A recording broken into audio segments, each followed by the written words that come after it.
તો જો ગઈશ આને એટલે આમાં કલરને બધું મારી દે દોસ્ત તો રાતના કેટલું અજવાળું દેખાય જ્યારે નવા ફ્લેટમાં કેમ રહેવાય હોય એવું લાગે છે ઉપરની લાઈટ આમાં નીચે દેખાય છે એટલું અજવાળું કરી નાખ્યું સનીલિયામાં તો મસ્ત સીલિંગમાં કલર લાગી ગયો ને નવી લાઈટ છે ને એટલે હજી તો એટલું સંધારું થયું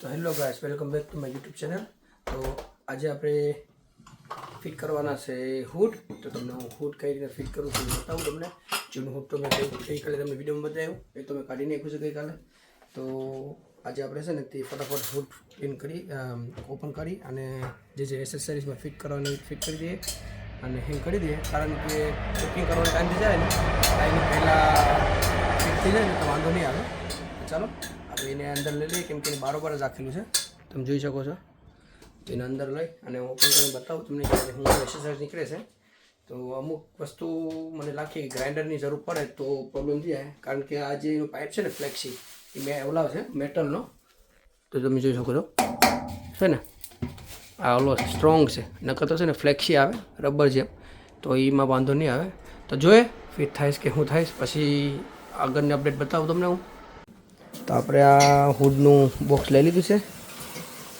તો ઓપન કરીને જોઈએ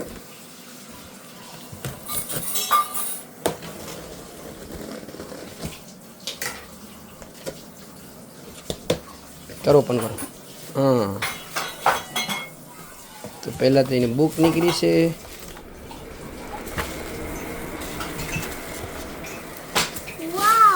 વાવ કામ નીકળ્યું છે ડીશ હુડ હુડ આને કહેવાય હુડ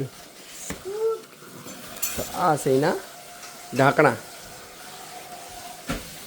આ ફ્લેક્સી પાઇપ હોય ને ફ્લેક્સી પાઇપ ઢાંકવાના છે એ ઢાંકણા અને આ છે આપણું હુડ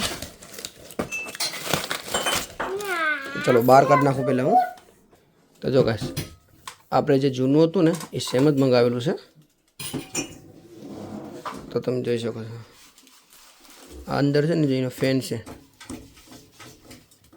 આના ઉપર છે ને પેલું પાઇપ આવી જાય આમાં અંદર પણ આમાં જે એક ઓલું છે ને આમાં ઓલા જૂનામાંથી કાઢીને આમાં નાખવું પડશે તો જો ગાઈસ આપણે છે ને તે હુડ હેંગ કરી દીધું છે સેમ ટુ સેમ મંગાવ્યું તેનું કારણ એમ કેમ કે એના જે પાછળ જે હોલ કરેલો હોય ને એ મેચિંગ થઈ જાય ને નકરતો છે ને તે અમુકની સાઇઝ અલગ અલગ આવે ને તો અલગ પાછળ હોલ પાડવો પડે તો જો અંદરમાં છે ને આવી મોટર છે મેં એની જારી કાઢી નાખી છે હવે ઉપર આપણે છે ને તે પેલું ફિટિંગ કરી દઈએ આ જે ઓલું આવ્યું છે ને મજાગરો એ ફિટિંગ કરી અને પછી ઓલો પાઇપ ફિટ કરવો પડશે કાંટો જો આ નહીં આવે ને તો જૂનામાંથી જ કાઢવું પડશે તો ચલો આપણે આ તો હેંગ થઈ ગયું છે હવે એમાં છે ને ત્યાં પ્લગ ફિટ કરી દઈએ આપણે આ પ્લગ એને શેડામાં એટલે હું કે ચાલુ થઈ જાય હા જો આ પણ ફિટ કરવાનું છે તો એ તો ફિટ કરવું જ પડશે ને નકર તો શોખ લાગે ને ઇલેક્ટ્રિકનો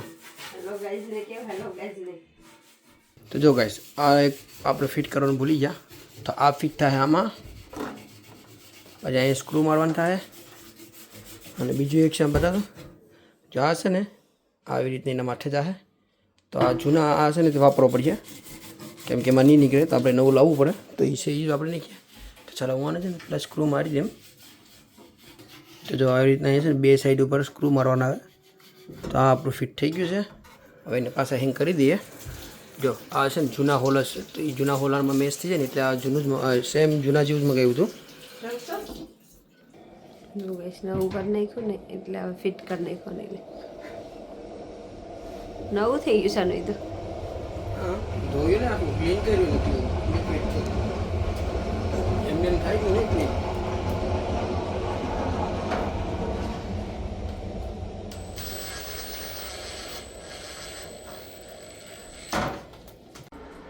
તો જો ગાઈસ આપણું હુડ થઈ ગયું રેડી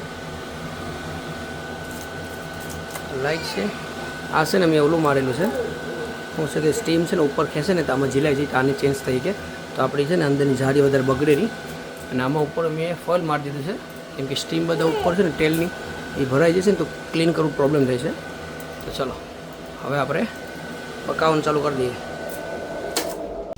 તો જો ગાઈસ આમાં છે ને મેં ફર્ટિલાઇઝર જે લિક્વિડ આવે ને એનું પાણી બનાવ્યું છે. તો હું છે કે આવું છે વીકમાં એક વખત આપ્યા રાખવાના અને બતાવું એ બોટલ તમને પાઉન્ડનમાં લાવેલા છે અમે. તો એવરી યર હું છે ને લઈ આવું. તો આ સ્વીટ કોર્ન જે છે ને આમાં નાખ્યા છે ને તો આ એને ફર્ટિલાઇઝર મળે ને તો થોડોક વહેલા ગ્રો થાય.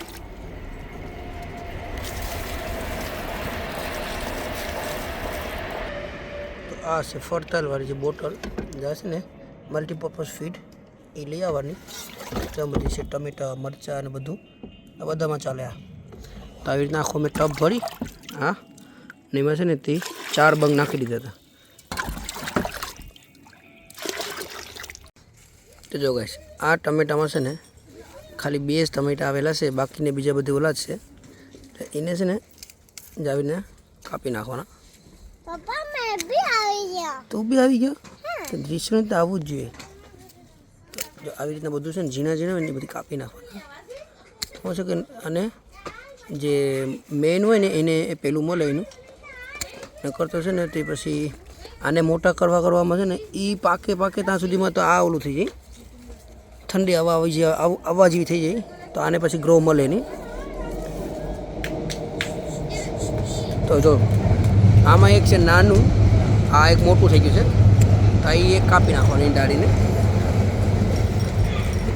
તો હું આમાંથી જ પ્રમાણે હું કાપીને પછી ઓલું કરી નાખું, અલગ કરી નાખું. પછી હું તમને બતાવું ક્યાં ક્યાંથી મેં કાપ્યા છે. તો હજુ તો આમાં તો આ લેટ સૂપી છે ને તો આ બધીમાં જે તો હમણાં ટમેટી એના ફૂલ આવેલા છે. તો સમય ઉપર ટમેટા આવી જાય સારું છે, બાકી તો બધી ફેલ જાય ઠંડી આવી જાય એટલે. અને જો તમે જોઈ શકો છો કે આમાં ડરા બેસી ગયા છે બધી. તો આ અમારે છે ને કોઈ અલગ છે. આ છે ને આમ શિયાના જેવી છે, આ છે ને આમ લાંબી થાય ઊભી ને આ રાઉન્ડ છે. તો તમે જોઈ શકો છો. તો જો ગાઈસ બધા આપણે ટમેટીના પાંદડા કાપી નાખાશે. તમે જોઈ શકો છો એક્સ્ટ્રા બધા નીચે પાંદડા હોય ને બધા કાપી નાખવાના. તો હું કે નીચેથી છે ને તે બધા પાંદડા કંઈ કામના હોય ને કાપી નાખે ને તો ઉપર જે બધી ટમેટા હોય આવેલા આવી રીતના, પછી આ મોટા અમુક ટમેટા થયા હોય તો એ બધીને છે ને તે થોડુંક ઓલું મળે, વિટામિન મળે. તો તમે જોઈ શકો છો આ બધા નીચે પાંદડા પડ્યા છે ને બધા મેં કાપી નાખ્યા છે. અને જો આપણે ટમેટા જોઈ શકો છો તમે જો. તો આવી રીતના હોય ને તો આમ કાપી નાખવાના આવી રીતના. આમાં પણ એક છે એને કાપી નાખવાનું, અહીંયા પણ છે એને પણ કાપી નાખવાનું. તો આપણે આ જે ટમેટું મોટું થયું હોય ને તો એને એનું પોષક મળે તો વહેલું મોટું થાય. તો આ બધીમાં તમે જોઈ શકો છો ક્યાંય પાંદડા રેખા નથી. અમુક એક્સ્ટ્રા હોય ને એ બધી કાપી નાખવાના. આ બધામાં તમે કાપી નાખ્યા છે. પહેલાં આખું ઘેર ઘંઘોળ હતું, કોઈ દેખાતા હતા ટમેટામાંથી. તો અત્યારે જો કેટલા ટમેટામાં દેખાય છે આવેલા. અને એને તડકોય મળે મસ્તીનો, તો શું કે એ ગ્રો પણ થાય અને તડકાનું કિરણ એને મળે ને તો પાકવાનું પણ પેલું એલું થાય ને. એ બધીમાં મેં ટમેટાના પાંદડા હતા ને બધા એક્સ્ટ્રા કાપી નાખ્યા છે મેં. પહેલાં તો ટમેટા કંઈ દેખાતા પણ હતા નહીં, તો અત્યારે બહુ ચોખ્ખા અને આમ પરફેક્ટ રીતે દેખાય છે ટમેટા. તો જો ગાઈસ આપણે અહીંયાથી પણ બધા પાંદડા કાપી નાખ્યા છે. હવે અહીંયા તમે જુઓ તો કેટલામાં ટમેટા છે. જો આ બધા ફૂલું છે ને એ બધા એમને મસ્ત છે, પણ એના પાંદડા છે ને કાપી નાખ્યા છે. તો હવે એને છે ને જેટલી પણ એની ગ્રોથ હશે ને એ બધા હવે આ ફૂલુમાં ટમેટાના જ છે. નીચે જે પાંદડાની જે ઓલું હતું ને એ બધું કાપી નાખ્યું છે, એક્સ્ટ્રા હતું એ બધું આપણે. તો આ એકમાં કેટલા એના ઓલા ડાળી કાઢી છે તમે જોઈ શકો છો. જો કંઈ ઢગલો કરી દીધો છે, અહીંયા ઢગલો છે, પેલી બાજુ બધામાં ઢગલો છે.